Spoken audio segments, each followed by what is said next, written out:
Members, the floor is still open for debate. I do recognize the Minister for Health and Social Development, Honourable Vincent Wheatley.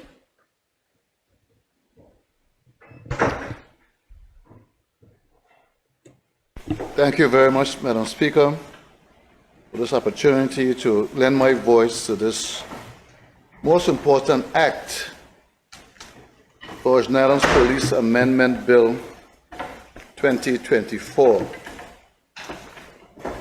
Madam Speaker, as a representative for a district that relies heavily on tourism, I know all too well the negative impacts that crime can have on it.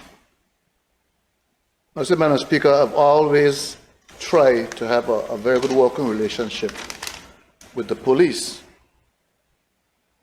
Madam Speaker, while I'm saying that, let me just stop to thank and commend the police for the excellent work they did over holiday season in apprehending a criminal who was wreaking havoc in the Virgin Gorda community. Madam Speaker, the Royal Virgin Police Force came into effect in 1967, the same year we started ministerial government. And one of the first local police officers was from my district, the late Real George. And I find it so ironic that that same year that the force came into being, we had maybe the first murder in Virgin Gorda at around that same time, when Jackson shot Milo with a rifle that belonged to the late Robbie O'Neill. And Madam Speaker, that first murder was the first of 4 in the last century for Virgin Gorda. So it's about I was paying attention to crime in my district, because crime and tourism don't go hand in hand. They do not go hand in hand. And that was in 1967. Then we had another shooting in Virgin Gorda around 1978 when Hilton shot Camila. What was her name? Camina. It was a domestic dispute. Again with a shotgun this time, not a rifle, a shotgun. So you see a little evolution there. And then around 1983, we had a third murder where Arto shot Jose George with a fish gun. Again, a little dispute they had. These are all local things. And then we had the last one for the last century in 1999. Another domestic situation where Sabrina got her throat cut with a knife. And then we moved into the 20th century, the 2000s. And we had the first murder as early as 2006. Now, that one was a bit different. That was not a domestic fight. That was different when Vinnie Connolly got shot 5 times in 2006. So we saw an evolution of crime taking place at that point in time. Madam Speaker, when I grew up, the police represented a face of the law. And mere police presence alone was enough to keep the peace. You hear, if you're doing something and you hear police come in, everybody scramble, everybody got themselves in order because they don't want to get yourself tangled up with the police. I think what we have seen over time as crime developed and as the police force developed, we saw a trust issue developing between the police force and the community.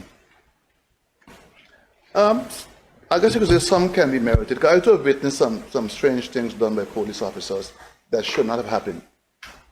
The sad part of that situation there is the police alone cannot solve crime. It takes the police working with the community to solve crime. It takes the whole community. Now, Speaker, I remember about 10 years ago, this is how important policing is. I was visiting Peru. I was in Lima. And from where the hotel was, it was a big mountain way in the distance. And I saw like a development up in the mountain. And I'd been there for maybe a week or so, and I really wanted to know what it was. Because it looked so different to where I was staying. So I asked the hotel manager about the area up there. And he said to me, That's where the local people live. Kind of like that. I always like a good authentic experience, so I wanted to go. And he said to me, I will not advise you to live where you are. You are in the tourist district of Lima. You are guaranteed protection here. You could walk the streets here any time of the day or night. You are protected. You can be assured you are safe in here. He said, if you go out there, you're on your own. He advised me not to go. Because they know too that tourism is money for them, just like here. And tourism and crime cannot survive together. And so I never did go to see what the area was over there. But they had all the security you could want where I was staying in the area. And I did walk about day and night. And I never had an issue nowhere I went. Madam Speaker, since we had the police force since 1967 until now, things have changed in our society. We've become a little more sophisticated in how we do things. And so has the criminal element in the society. They've gotten very, very sophisticated. And hence, we too have to improve our detection of how we handle crime. And that's what this bill here attempts to address. The modern day situation and how we have to modernize what we do. Madam Speaker, those who tuned in yesterday, a lot has been said about not having time to educate the public and so forth. But yesterday, when they were giving us excellent presentations, I happened to look online to see how many persons were tuned in. At that time, it was only about 67 persons, according to YouTube, were watching the House live on YouTube. I can't say who were listening on radio and who were listening otherwise on Facebook. But when I looked, I was very disappointed because this bill has some huge ramifications and implications for the whole of society. And several members said that the public were not given enough time to be educated. But to me, Madam Speaker, the real education is in here during the debate. Because each member bring their unique perspective, their research, their everything to the topic at hand. And so the best education you could want is not you one-on-one over there. You can have a discussion here. But the best education you could get about a bill is to tune into the House during a live sitting. I remember I checked last night if the number had changed from 67 yesterday. At that time, it was 1,235 persons had viewed that video of yesterday's sitting. And yesterday's presentations were excellent presentations on this very bill. Excellent presentations, I must say. I learned a lot about this bill. And Madam Speaker, a lot of concerns were raised yesterday by members about this bill, things that they were very much, we shouldn't go that way, or it may be conflicting with the Constitution. And Madam Speaker, also all I was said yesterday, and I'm not going to rehash what people have said because I think they did a very good job, but I want to just talk briefly on one aspect that came up more than once yesterday by several members, the Premier, the Deputy Premier, Member for the Sixth, and other members. And that is the issue of fundamental rights and freedoms, and what can happen if they are violated. Now, we know what we are trying to do. We're trying to arm the police to better fight crime, but we also have to be very mindful of the innocent people, that they're not caught up in this. And Madam Speaker, I just want to give an example. This is a very extreme case too, of what can happen when fundamental rights are ignored for whatever reason. Either the law creates a situation or those enforcing the law overlook certain things. And I've said a story in the House before, but then I'll go back to it. It's the Zong massacre. We've all heard about this story in school, but we never got the details of it. We heard when they were shipped over there and they threw Africans overboard. That's how we heard about it. But it's a very real story of something that happened. It was a ship, a slaver owned by a UK company, and they went to Africa to collect prisoners, people over there, and they put them on a boat and they were sailing from Africa to the Caribbean. This happened in 1781, November. On the journey over, they got into the doldrums, and in the doldrums there's no wind. So instead of taking maybe 3 months to cross the Atlantic, it was going to take them maybe 4 months. And you know what happens when your trip is longer than you expect? Resources began to run out. So while on the doldrums just going around doing nothing, they started to run low on food and water. The captain and his crew had to make a decision. Either you're going to all starve, or you get rid of some of what you got on board. And they decided to throw the Africans that they had collected in Africa overboard. 130 of them perished, so the captain and his crew can survive.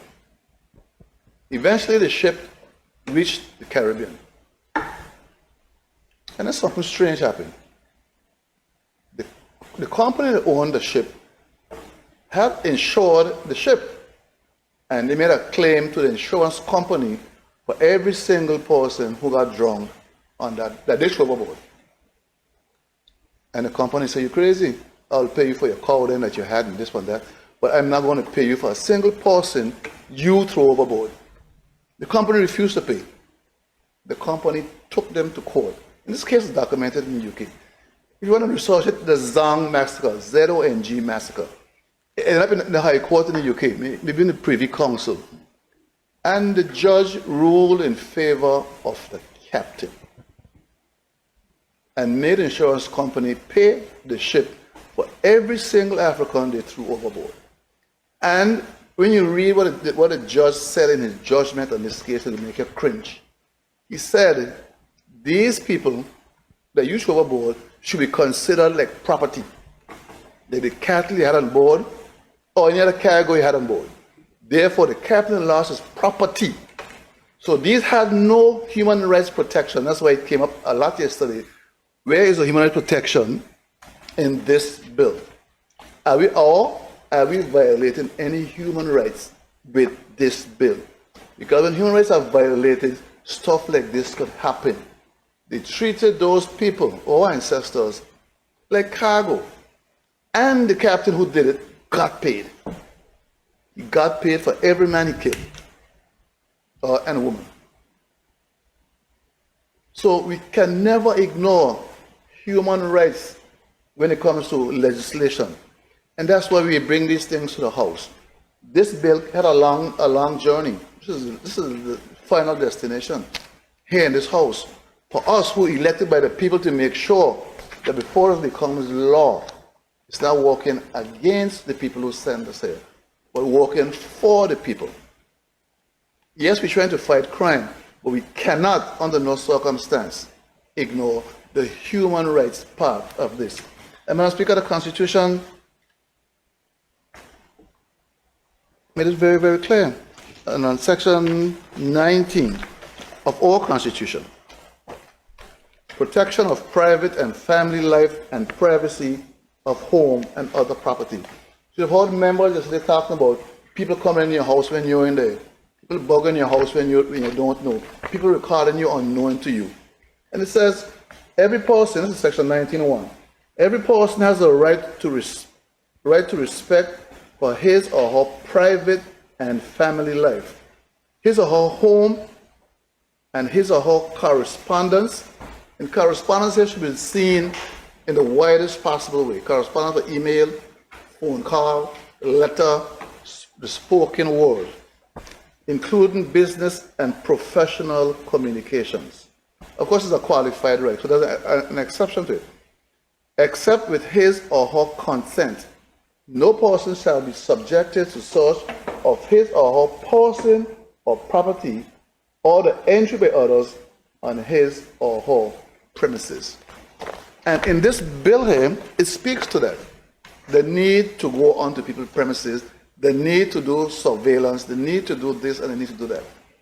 Yes, I understand we are trying to curb crime because we are financial services, we are tourism, and those things do not go together with crime. So we have to arm the police with the tools they need to handle crime, but at the same time, make sure we are protecting our people from an abuse of this power or these tools that we are going to give the police. Because we all know any tool can be used for good or bad, depending on the intention of the person who's wielding it.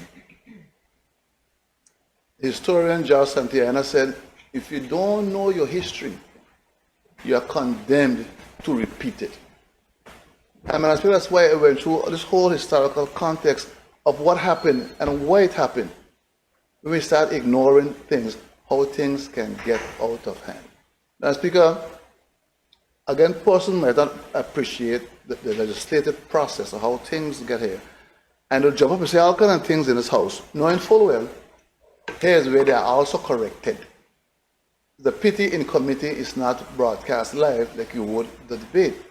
But I guess some point in time, somebody might decide to bring the standing finance, to bring the committee stage live, so person could see the inner workings of lawmaking.